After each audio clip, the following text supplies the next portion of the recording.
Marcus ऑरेलस, stoic philosophy का एक बहुत बड़ा नाम। उनकी एक लाइन में अभी पढ़ रहा था और वो लाइन ये है कि today I escaped anxiety, rather no I discarded it because it was not outside, it was within me, in my perceptions. इसका लफ्ज़ी मीनिंग ये है कि आज मुझे किसी चीज़ से परेशानी आनी थी और मैं उस परेशानी से बच गया, बल्कि नहीं, मैंने खुद उस परेशानी को आने से रोका, क्योंकि वो परेशानी बाहर से नहीं आनी थी, वो मेरे अंदर ही थी, मेरे तसव्वुरात में और मेरे ख्यालात में। Now let's understand it little bit deeply. हमारी यूथ्स की मेनली दो ही प्रॉब्लम्स हैं, या तो पैसे की नीड है या फिर कोई रिलेशनशिप का मसला है। जब तक पैसों की प्रॉब्लम है तो नो डाउट हमें कोशिश में रहना चाहिए, लेकिन अगर उतने पैसे ना मिले जितनी हमारी नीड है तो उस वक्त हमारे दिमाग में ये थॉट आना चाहिए कि इस दुनिया में करोड़ों लोग ऐसे हैं जो सड़क पे सोते हैं, करोड़ों लोग ऐसे हैं जिनको 2 वक्त की रोटी मुश्किल से मिलती है, और करोड़ों लोग ऐसे भी हैं जिनके पास पहनने के लिए दूसरा कपड़ा नहीं है। तो क्या हम उनसे बेहतर नहीं है? क्या वो लोग हमारी जिंदगी जीने की तमन्ना नहीं करते होंगे? तो फिर कहाँ है पैसों की प्रॉब्लम? हमें तो इस बात पे शुक्रगुजार होना चाहिए कि हमारी हालत उन जैसी नहीं है।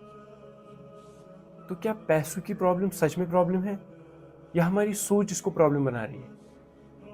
अब दूसरी प्रॉब्लम, रिलेशनशिप्स। किसी को आप में इंटरेस्ट कम हो गया है, या फिर किसी ने आपको इमोशनली बड़ा तकलीफ दिया है। ये सारी चीज़ें पेनफुल है and we all accept it. लेकिन अब सॉल्यूशन क्या है? जिंदगी भर ऐसे तो नहीं जियोगे। जब तक आप नफरत और कॉम्प्लेक्स में जीते रहोगे तब तक आप अपनी तकलीफों को और बढ़ावा दे रहे हो। सिर्फ एक तरीका है इस दुख से निकलने का, और वो ये है कि अपनी हेट्रेड और कॉम्प्लेक्स को ग्रेस और काइंडनेस से रिप्लेस करो।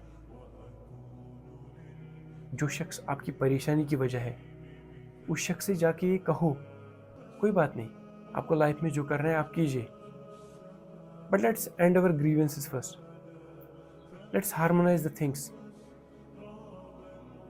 इसका मतलब ये नहीं है कि आप अपनी सेल्फ रिस्पेक्ट डाउन कर रहे हो। इसका मतलब सिर्फ ये है कि आप अपने अंदर का बोझ हल्का कर रहे हो। You are liberating yourself from the inner noise. मुझे पता है आप सोच रहे होंगे कि ये सब करने के लिए तो एक बड़ा दिल चाहिए। हाँ, थोड़ा सा मुश्किल है, लेकिन इम्पॉसिबल तो नहीं है। और मुश्किल सिर्फ इसलिए है क्योंकि ये सब करने के लिए आपका ईगो बीच में आ जाएगा। लेकिन इसी मुश्किल में आपके इस दुख का हल है। चीज़ों को इस तरीके से ब्यूटिफाई करके आप एक तो खुद का बोझ हल्का कर सकते हो और दूसरों के दिल में भी एक खूबसूरत जगह क्रिएट कर सकते हो। This is what is called as simplifying your life. तो फिर कहाँ है दुख? कहीं नहीं। ये तो सिर्फ हमारे थॉट्स हैं जो हमारे दुश्मन बने हुए हैं, जो हर वक्त किसी न किसी बहाने से हमें परेशान करते रहते हैं। तो जब तक हम डीपली हमारे मसलों की जड़ को समझेंगे नहीं, तब तक हमारा इन ट्रैप से निकलना बहुत मुश्किल है। और सच ये है कि सब कुछ हमारे कंट्रोल में है जब तक हम खुद के कंट्रोल में हैं। इमोशनल पेन को ट्रीट करने का बस एक ही तरीका है, और वो है डीप अंडरस्टैंडिंग ऑफ थिंग्स। क्योंकि दुख सिर्फ माइक्रो लेवल पे ही दिखते हैं, मैक्रो लेवल पे दे ऑलमोस्ट डजंट एग्जिस्ट। आप जब किसी ऊंची बिल्डिंग पे चढ़ते हो तो जैसे वहां से चीजें आपको छोटी दिखती हैं, उसी तरीके से जब आप विजडम के पहाड़ पे चढ़ जाओगे तो you will laugh at the tragedies of the life. जो प्रॉब्लम दुनिया के लिए प्रॉब्लम होगी वो आपके लिए प्रॉब्लम नहीं होगी, फिर चाहे वो प्रॉब्लम पैसों की हो या रिलेशनशिप्स की।